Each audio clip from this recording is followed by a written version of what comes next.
Here's a compilation of my 4 recreating the sound videos. I start out with the Ramble acoustic guitar sound by Jimmy Page. Then I move to the Alex Van Halen snare sound. Then the Black Sabbath Tony Iommi guitar sound. And then lastly, the Glyn Johns 3-mic drum technique used with Led Zeppelin and The Who. Here it is.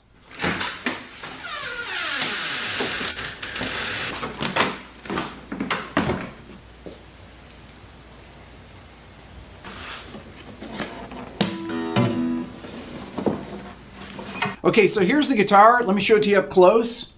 You can see on the pick guard down here, where is it? Right here. It says Country and Western, Vox. It's kind of like my Country and Western Gibson that's over here. The year of this guitar is 1969.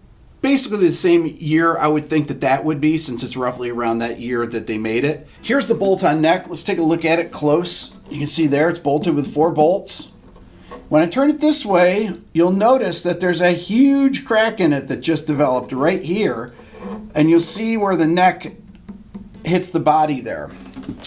The bridge has this unique adjustable bridge. It's very flat on the top here, which I think gives it its sound that to me sounds like a cross between an electric guitar and an acoustic guitar. It's obviously a big body acoustic, but it sounds kind of like an electric guitar as well. Next, we're going to go down the hall to the drum room. I'm going to set up in front of the drum kit, just like Jimmy Page's in front of Bonham's kit.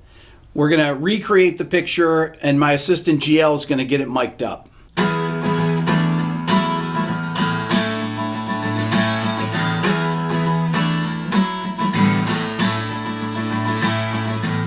Pretty good. I'm not sure what mic pre's were used in this. In the early Zeppelin records at Olympic Studios, it's a Helios console, I believe.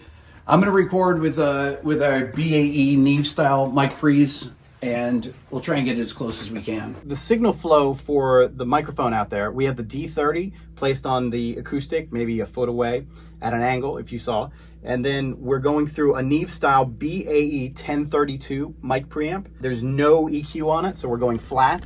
So there's nothing influencing it, just a little bit of gain on it. And then we're going into an old tube style compressor, Universal Audio LA2A. With the amount of compression, not very much compression, it's probably hitting at about -5 at the most of Rick's heaviest strikes. It's really catching a lot of the basic transients, but that's really about it.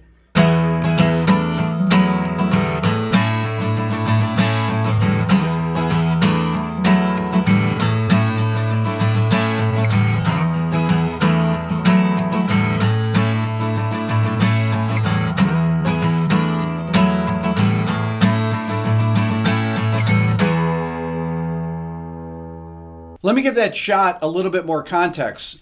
I'm wearing headphones. GL is feeding me the original Ramble On with the count off. It's actually with John Bonham. I don't know if he's playing on a drum stool or a guitar case, but that's providing the click track in my headphones. So I have me and Jimmy Page playing, and I'm trying to mimic the slight tempo fluctuations that he does within it. We're going to go in the control room and A/B them and see how close it is. Okay. I brought it into Pro Tools. I'm going to play you the 2 tracks. They're pretty similar, but there's a little bit of work I need to do on the new track, compression-wise, and on the top-end EQ.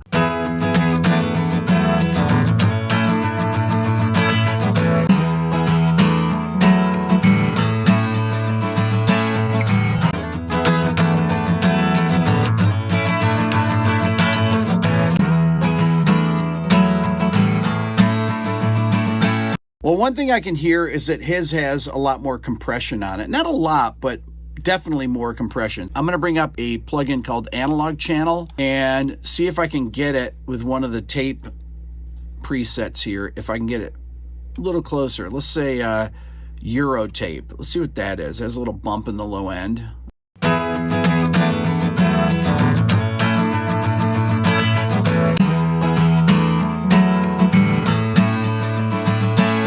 So I can hear on Jimmy's, once again, that he has a little bit more top end. I'm going to actually put an EQ plugin before that.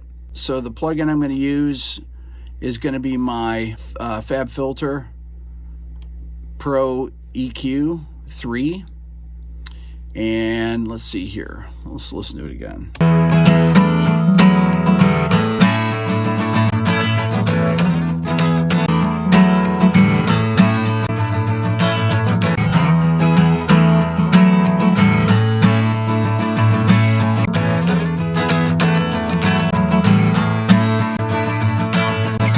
that's pretty close. I added some bottom end and I added a little bit of top end. The bottom end's at 110, top end's at about 12K, which is similar to what you would have a high shelf on an EQ from back then. One thing I noticed is that I wasn't playing it close enough to the bridge. I was playing it here, and I think Jimmy's playing it back here. You can hear that picks hitting the strings like that. You can hear the tension of it being closer to the bridge.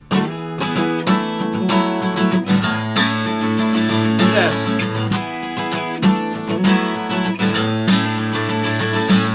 If I look at the EQs between the two, I'm going to bring up this Fab filter. This actually has a frequency analyzer if I use the same plugin here. So let's go EQ, Fab filter, and I can put them side by side.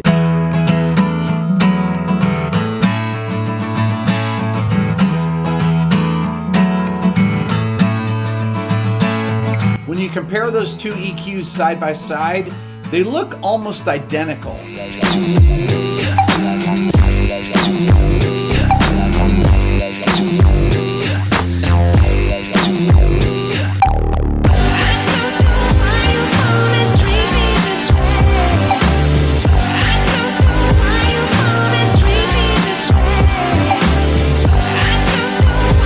Okay, I'm going to start with this gaff tape. Now, gaff tape is not duct tape. It doesn't have the gooey stuff like duct tape does. I'm going to measure it out. I'm going to make an A. I'll start with two pieces like this. Go across as part of the drum. Go like that. Measure out another piece. And then, let's see here. This looks pretty good. Go like this. Okay. We're going to put a long piece across like this. Okay. That's the A for Alex. Okay, then we're going to fill in these other pieces here.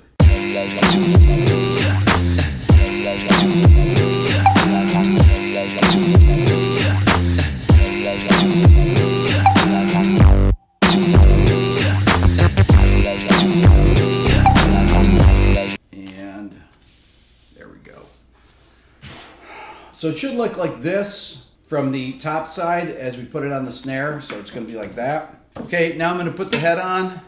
I like to make sure that where the Remo thing is there, and I have my throw off right here. Get the die-cast tubes here. Put it on, make sure it's seated pretty well, and then I'm just going to put the lugs back in.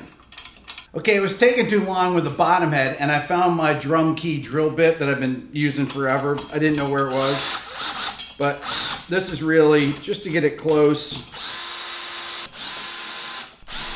I usually like to go around and get the drum finger tight first. What I like to do, actually, when I'm finger tightening the drums, is I put pressure on each lug like this, and then finger tighten it, because it gets it a lot closer than just finger tightening and then going back around and doing it again. Just a little bit of pressure will start getting it close. Then you can start using your key once all the lugs are finger tightened. That's pretty good, good.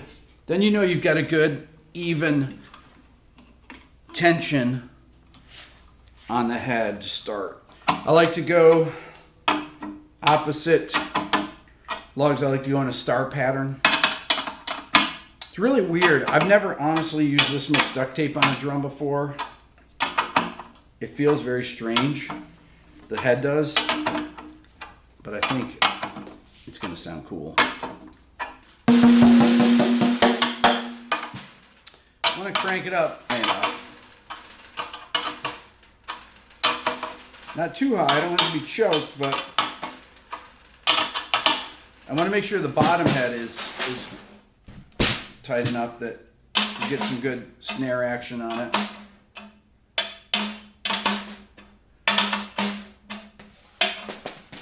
I don't want it super choked. I'm doing it by feel. Let's see, we're starting to get. Doing this by feel and by pitch. Okay, did a couple more tweaks to it, brought it down just a little bit. It was slightly higher than the snare in there. put it on the stand here, and we'll get it. We'll talk about the EQing afterwards because that is really the key to the sound. Here it is.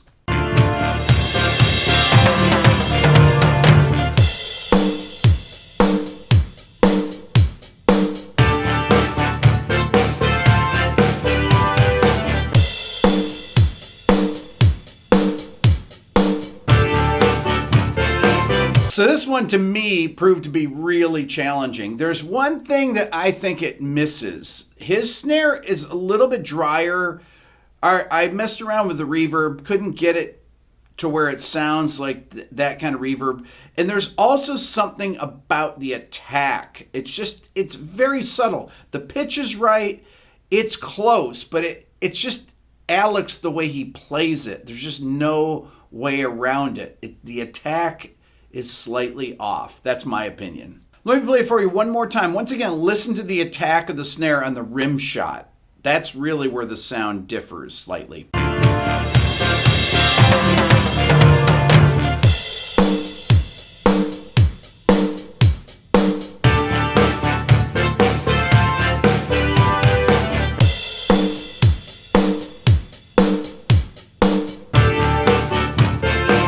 As far as the EQ on this, we're going through a little bit of 220. So we're adding a little 220. We're adding a little bit of 6.8. And we're adding some 10K.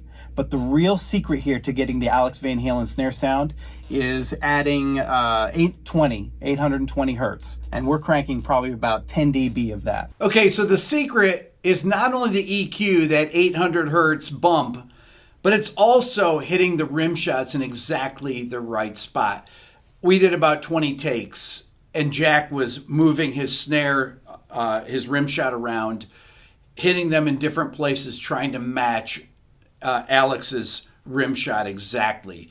That is another thing, is the way that Alex hits the drums is so important.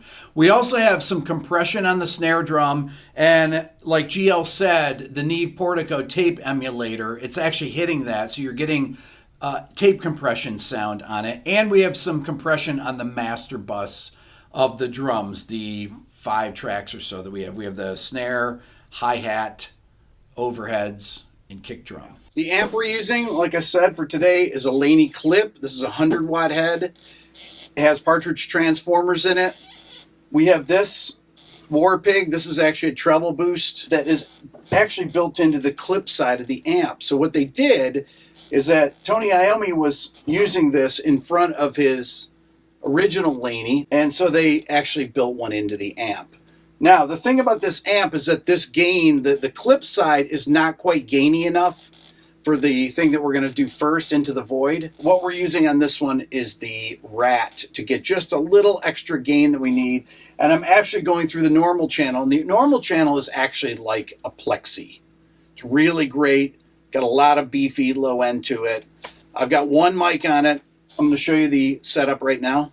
The cabinet we're using today is a 1970 Laney 412 with 75-watt fanes, and we are miking it with a Shure SM57. The mic pre that we're recording into is a BAE 1032, which has a Neve 1073 mic pre and a Neve 1081 EQ. And then the guitar we're using today is an SG with P90s. It's a 63 reissue. Yeah, it's a new one. This is a particularly good one. Nice and light, doesn't neck dive at all. We should point out that Gibson actually did a run of the Iommi Monkey SGs last year. Couldn't get one of those for the video, but this is this is really, really good. The main difference primarily is going to be, I think, in the pickups. These have the plastic covers on them, where Tony's has the metal. I think there were steel covers on, right? Now, I have a 65 SG. I think Tony's is a 65. I think so, yeah. But I have the regular PAFs. They don't quite sound right for this, so that's why we're using this guitar for the video. Okay, let's take it from the top.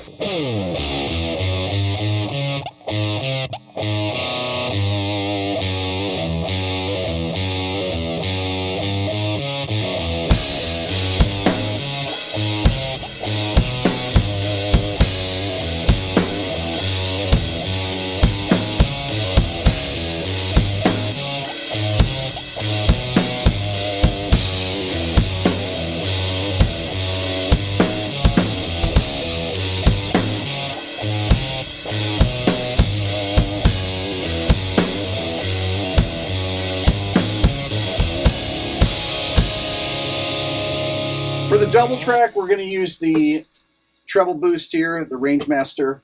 This has less gain than the other sound. We use the Rat to get that extra overdrive that we needed, the extra fuzz. There's also a mid-range thing that's happening in the record, like right around 1K. It almost sounds like a half-cocked wah. On the first track that we use the Rat with. Yeah, we're using the filter on the Rat to get them. We should point out that's a Keeley modded Rat. It's not stock. But this, I think, is right for the second track. Let's try it out.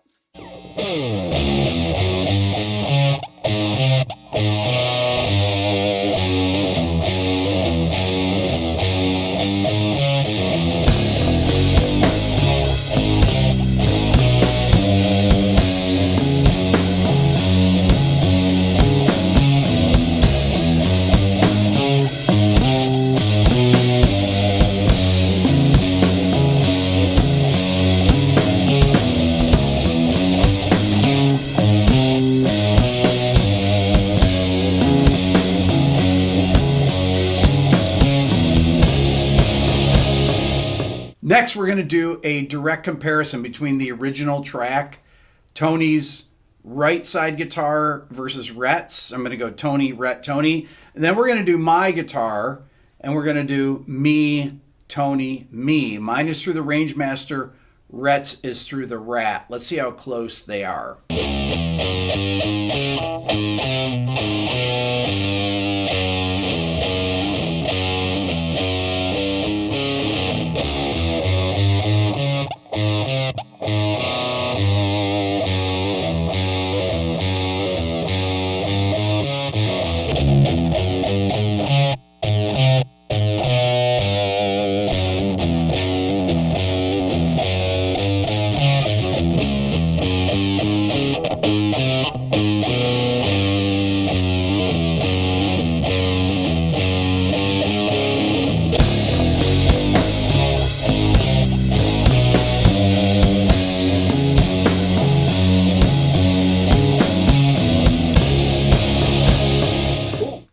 Do you ever measure the distances of the microphones? No, it's bullshit. It's too complicated. I promise you. Surely, how long have you ever patched it up wearing the room very long? There's nothing difficult about this. You can make it as complicated as you like, but it's really, really simple and it's real common sense. And if you take away all that patching shit up and trying to be marvellous, you can have a blast. I have a microphone here, a Shure SM57 that we will use. We'll actually pop it in and out to show you how that sounds. And then in the front of the kit, we have, this is an old AKG D30 microphone. This is a mic that I got years and years ago, but this is the mic that they would use on John Bonham. This was a very common mic in the 60s and 70s used on the kick drum. This also used a D12, D25, but this is an AKG mic and it's really great for bass drum. Next, I'm going to have Ken explain to you our signal path, what mic pre's we're using, how we're getting into our Universal Audio Apollo, and then into Pro Tools. So the setup is very simple. You have the D30 going into a BAE Neve style 1066 preamp. Right now we're not doing any EQ. We're probably going to maybe do a little bit of EQing on it, but we haven't gotten to that part yet. Very simple though. The SM57 is going through the same thing. It's going through a BAE 1066 Neve style emulating. Again, no EQ on it. The two overheads, the U47s, very simple. Again, the same thing, but they're going through the BAE 1032s. And right now with no EQ, I don't think for these that we're probably even going to use EQ on them. And then all of these, there's no compression. It's not going in any compression units, no distressors, no LA2A, no 1176. Very simple, right straight into the UA interfaces and then right into Pro Tools. On the drums today, we have Jack Jones. Those of you that have been watching my channel, you all know Jack. Here he is. What's up, Jack? How's it going, Rick? I'm glad to be here. So what you're going to hear first, Jack's going to play a beat from a Led Zeppelin tune that I'm not going to name. I'm going to start with all the mics in, all four mics. Remember what I said, this is a 3 or 4 mic technique? I have a little bit of the snare in there just to give it a little presence. Then I'm going to solo each set of mics. The kick first, then the overheads, then the snare. When you hear the snare, you'll hear how quiet it is. just adding a little extra attack. Then I'll come back to all the mics for the rest of it. Let's check it out.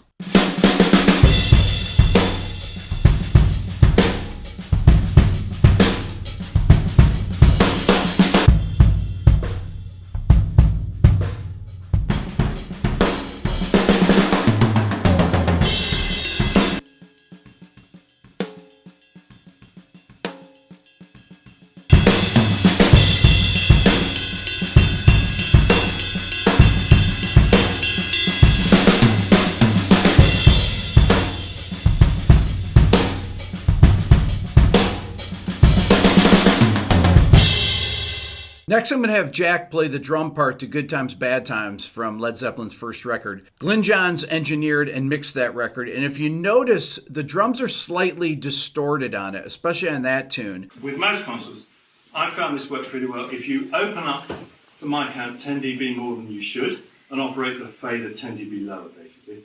Like.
Links for all 4 videos will be in the description below. That's all for now. Don't forget to subscribe, ring the bell, and leave a comment. Check out my new Quick Lessons Pro guitar course that just came out. Also, the Beato book, if you want to learn about music theory, that's how you do it. And check out my Beato ear training course at beatoeartraining.com. And don't forget, if you want to support the channel even more, think about becoming a member of the Beato Club. Thanks so much for watching.